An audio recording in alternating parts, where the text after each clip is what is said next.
Ladies and gentlemen, hello and welcome to the first episode of Sudan In Focus, weekly news magazine, which focuses on Sudan news and events, aiming to give Sudan TV audience a broad and first-hand information about what is going on.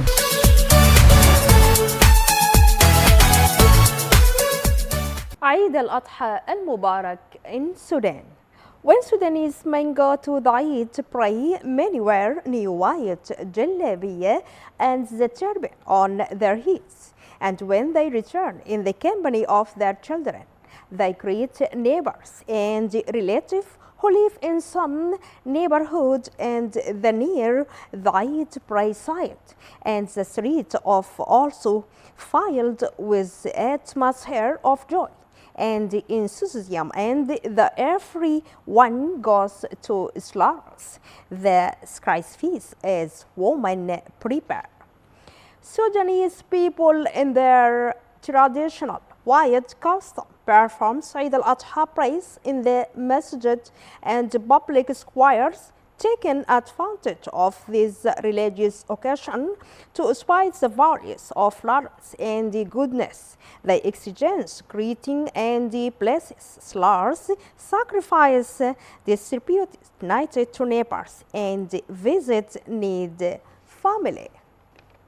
Eid in Sudan has special features and moments of joy that distinguish its role of social communication, heritage activities, and a special occasion with the meeting of family and friends and the uphold of the principle of forgiveness and tolerance for white customers consider of jalabiyah and turban, which make the Eid come with persuasion the general entrance with the trials preparation to the specialized flourish.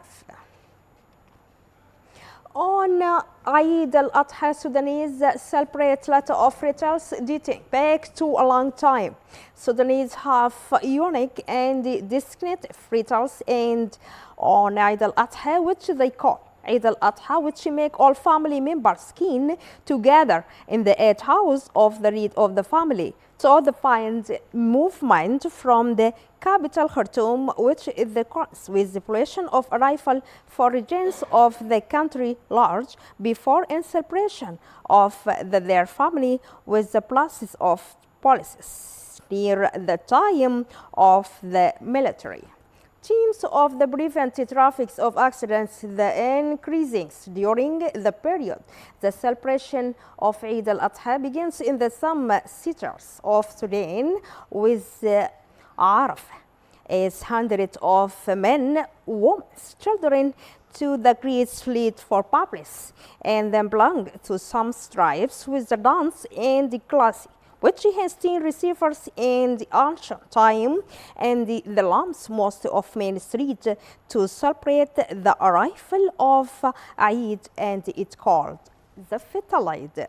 Also, this custom has declined some in the rise because of the influence of the urban. Sudanese usually prefers for the Eid since the first day of Dhul Hijjah, that is about of days before its arrival, as the whole family, young and old, serious at work, sell that devices Texas. Some housewives take over the task of being inside needs the spices and scents, and the other separates relation of the paint of the house. Finally, friendships and the currents, while the head of the family by sacrifice day or two before the Eid, most family members wake up early in the morning of the day of Eid, where women go to around separation, decorate, and brush the house with new brushes to be in the most logistics form, as well perfume it with a special tribe sense called Bakhur al-Timen, which is the heritage traditions of the Sudanese people and part of the ancient years, while men, women, illiterate, and children.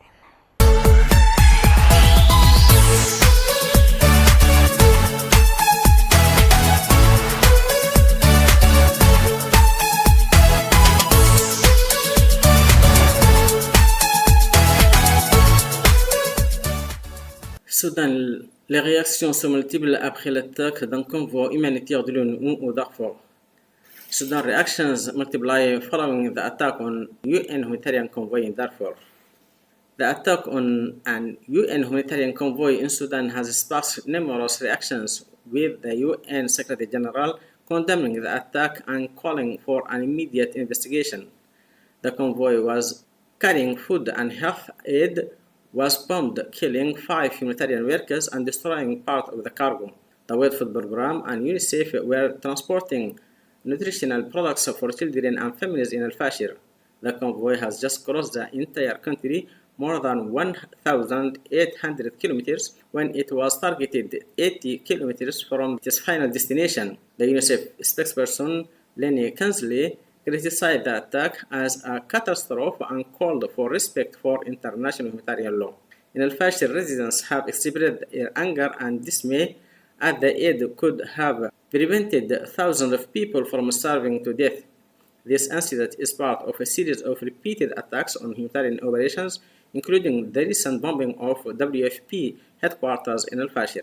Foreign parties urged to respect humanitarian law in Sudan as crises worsen. 3 days after an attack on a humanitarian convoy that killed 5 people, the African Union, the United States, and several other countries are urging the warring parties in Sudan to respect humanitarian law. The country has been devastated by a bloody civil war since April 2023.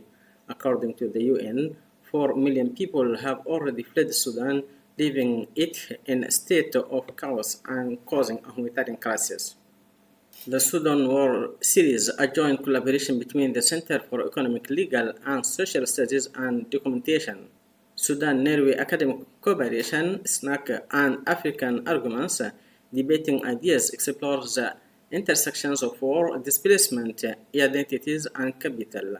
Sudanese researchers, many of whom are themselves displaced, highlight their own experiences, the unique dynamics within the larger communities affected by war and their possible futures.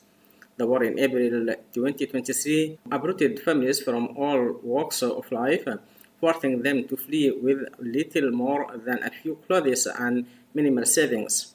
Mariam's family, once settled in an upper middle-class neighborhood in Khartoum, was among 3.5 million seeking refuge in the region. They faced the daunting task of rebuilding their lives in a neighboring country where they established various micro and small businesses.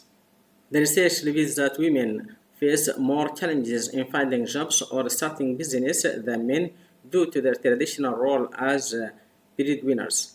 Women, on the other hand, were primarily seen as caregivers within the family, and those who worked were legally entitled to keep their income. This opened up greater opportunities for women to engage in business activities, and they could start small and even build their business around their caregiving role by establishing home-based ventures. Sudanese families displaced in the region have relocated to various locations influenced by economic, social, and cultural factors. Women from middle or upper middle class backgrounds have relocated into adjacent neighborhoods where a growing local Sudanese diaspora population offers a market for Sudanese products and services. These women's businesses include restaurants serving traditional Sudanese food, shops selling Sudanese goods, and beauty care salons for skin, hair, and henna. They also produce skin and hair products, cosmetics, Sudanese perfumes, bakhur, Sudanese incense, and art. For displaced Sudanese women from middle and upper class backgrounds, entrepreneurship is more than a means of financial survival. It is a respite from the horrors of war and offering a renewed sense of purpose. Starting a business has provided a much needed source of meaning and purpose amid their distressed circumstances. Many women found that starting a business became a vital coping mechanism amid their distressing circumstances. Running a business has brought tangible health benefits such as regaining balance and opening a Sudanese school. These businesses have become sanctuaries where Sudanese women carve out a sense of home in exile. Mariam's gallery serves as a refuge for women who face discrimination in the host society, providing a space for them to gather, exchange news, and weave a sense of community over cups of coffee or tea. These women's business play a significant role, giving them hope, purpose, and a yearning for regeneration and expansion. Sudan named in U.S. travel ban signed by Trump. Sudan has been added to a list of countries whose nationals are barred of entering the U.S. under a new travel ban signed by President Donald Trump. The measures citing national security concerns will come into effect on June 9th. Sudan joins 11 other countries facing full restrictions: Afghanistan, Myanmar, Chad, the Republic of Congo, Equatorial Guinea, Eritrea, Haiti, Iran, Libya, Somalia, and Yemen. Nationals from 7 additional countries will face partial limitations. According to the recent proclamation by President Trump, the U.S. government says Sudan lacks a reliable system for issuing and verifying identity documents or properly vetting travelers, and cites high visa overstay rates among Sudanese nationals as justification for the country's inclusion in the new travel ban.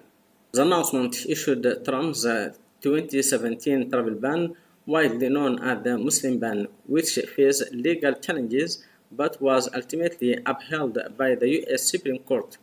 That policy initially targeted several Muslim-majority countries and was later expanded. Officials said that the list remains under review and could be updated, but until countries address identified shortcomings, the U.S. will maintain certain conditional restrictions and limitations. The decision comes amid rising tension in U.S.-Sudan relations. Sudan Army RSF clash in Kordofan with shelling. Drone strikes. Sudanese forces celebrate the recapture of Dibebat area in South Kordofan. Sudan's army and the military rapid support forces RSF traded drone and artillery fire across the country's Kordofan region on Monday, escalating a week-long battle for the strategic territory. The RSF launched drone strikes on Al-Ubaid, the capital of North Kordofan state, while the army shelled RSF formations from its base in Baba Nusa, West Kordofan. According to reports from the region, the extent of casualties was not immediately clear. The fighting is the latest in an intense struggle for the Kordofan states, where the RSF is allied with a faction of the Sudan People's Liberation Movement North SPLM against the army. While the army holds Al-Ubaid, the RSF controls much of the surrounding territory and key transport links, including the Adibebat area, which is recaptured in May. Separate back and forth fightings ranged this week in the Halib area of South Kordofan, a strategic gateway to the Higlead oil fields. Both the army and the allied RSF SPLM forces have claimed control of the area.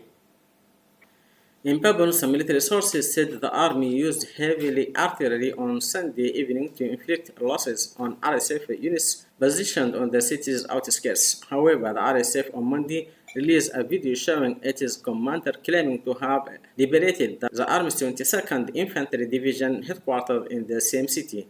M.O. Ibrahim Prize, initiated by Sudanese billionaire محمد Ibrahim in 2006 to honor African leaders exemplifying good governance. The prize, which includes a substantial monetary award, is contingent upon the recipient country achieving peace and development. However, the author highlights a paradox in Ibrahim's commitment to Sudan, noting that despite his criteria for awarding the prize, his influence has not benefited Sudan significantly. Recent events, particularly under former Prime Minister Abdullah Hamdok and political figure Yasser Arman, revealed economic decline and governance failure in Sudan. The text criticized Ibrahim for allegedly aligning with leaders whose actions contradict the prize's value, suggesting that his financial and political capital has not been leveraged for the betterment of Sudanese society. The article presents a critical view of how Ibrahim's legacy and intentions may be misaligned with the realities faced by the Sudanese people. The UN, the African Union, the United States, and several other countries have urged the warring parties in Sudan to respect humanitarian law 3 days after an attack on a humanitarian convoy that killed 5 people. Since April 2023, Sudan has been devastated by a bloody war. According to the UN, 4 million people have already fled the country, leaving it in a chaotic humanitarian situation. Matthew Marika-Roche. In this hospital with very limited resources outside Khartoum, UN medical teams are trying to contain a devastating cholera epidemic that has afflicted war-torn Sudan for almost a year. In addition to the treatment, we provided awareness and prevention activities to the community that is needed in hotspot areas. Now we are approaching rainy season. The situation might worsen, also additional resources needed. Despite the growing need for supplies, they are harder and harder to obtain. Last week, a convoy of trucks loaded with food from the World Food Programme and UNICEF was attacked on its way to Al-Fashir, the capital of North Darfur. The UN has called for an investigation into the incident, which resulted in the deaths of 5 convoy members. All attacks on humanitarian personnel, on their facilities and vehicles must stop. Under international humanitarian law, aid convoys must be protected, and parties have an obligation to allow and facilitate rapid and unimpeded passage of humanitarian relief. For several weeks, Al-Fashir has faced the prospect of famine, cut off from the rest of the world. It is one of the last North Darfur strongholds of the regular army of General Abdel Fattah al-Burhan. For years, the paramilitary forces of Mohammed Hamdan Daglo have tried to conquer it with repeated bombardments. Each side has blamed the other for the attack on the humanitarian convoy.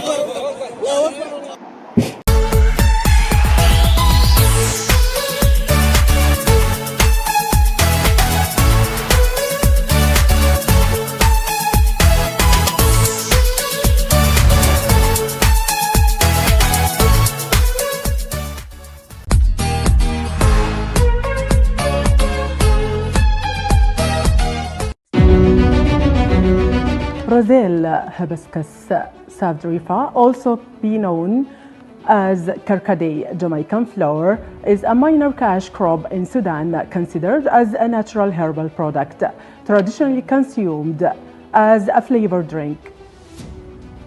More than 300 species of hibiscus are grown over the world. It's an annual herbaceous shrub belonging to the family Malvaceae. Sudan is considered as the country which Brazil originated, particularly in Kordofan and Darfur area. Brazil is known as a Karkadei in the Sudan. It's mainly grown for its fleshy calyx sepals, which a commercially part of plant. The color plays an important role in determining the quality of Karkadei. The plant has some medicinal uses used in food preparation, in sauces, jams, juices, jellies, syrups, and flavoring, and also as coloring agent for food and drinks. Karkadei is an important annual crop grown successfully in tropical and subtropical climates.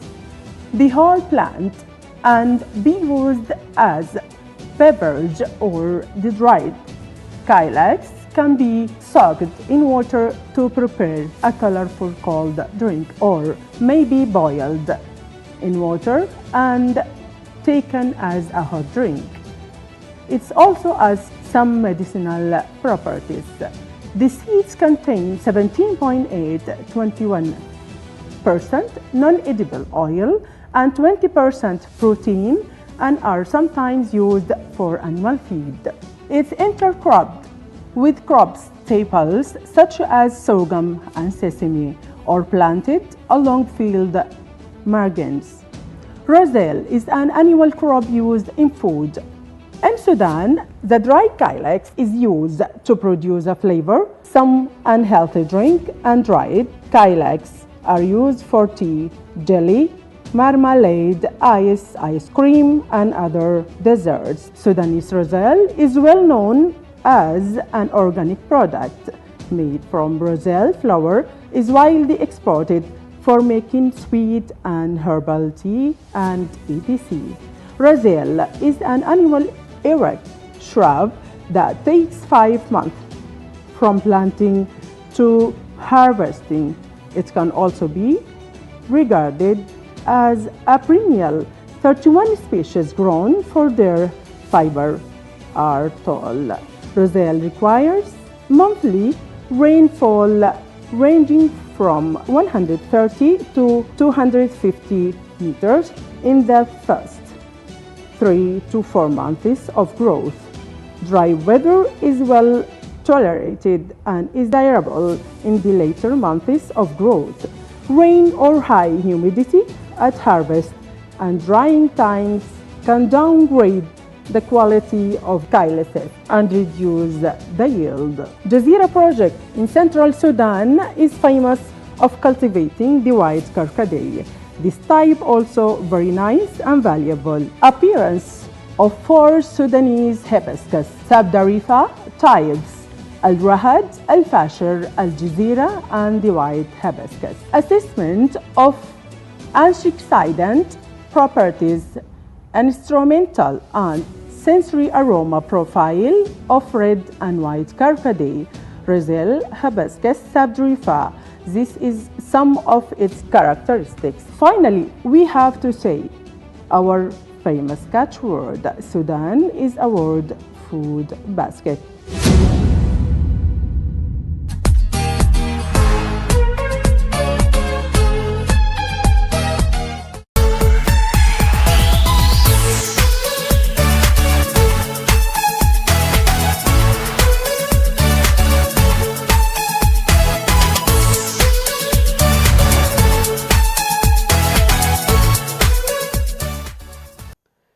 The Kushite pyramids in Sudan are characterized by the presence of the funerary chamber and the method of building. We also find that the pyramid of Nuri, to which burial was transferred and which were not far from the Kuru area. And the most prominent pyramid discovered there are Taharga and Aspelta. There is a group of pyramids such as Barkal and Norsan, which include a gilded pyramid for Queen Amni Shikhto. The Kushite pyramids were advanced in terms of construction, then to a pyramid in symmetry. After that, burial moved to Jabal Barkal, then to the southern Pajarawiya, then to the North Pajarawiya in Marawi. And the map of the Kushite Meroitic civilization sites include Marawi, Karnub, Mayu Mountain, Second Waterfall, Karma, Parka, Nuri, and researchers have confirmed that there are significant differences in archaeological sites, but modern excavation and evidence have proven that Nafta was the religious center, while the political center and weight of this civilization was for Marawi during the 2nd to 4th century AD. Kush is derived from the Meroitic civilization, and there is also the Karma kingdom, which is the first Kushite civilization that preceded the Meroitic civilization period, and is considered one of the greatest civilizations in the African continent because it was based on mud construction, which was rare at that time. And this civilization flourished remarkably in the waterfall area, and the most prominent monuments that were discovered in that area were represented by the fortified fortresses, houses, and tombs, because it was considered a mount of cultural and commercial trade between Marawi and other countries that cooperated with it in terms of trade, as for the shape of the graves and the method of burial in the kingdom of Karma. It was done in a longitudinal manner by placing the dead person in the squatting position, in addition to the offerings that were placed with him in the grave according to what the excavation showed during the burial, as their servants were buried with them while they were alive, in addition to placing pottery, food, drinks, and cow heads.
الوسامة مجلي رسامة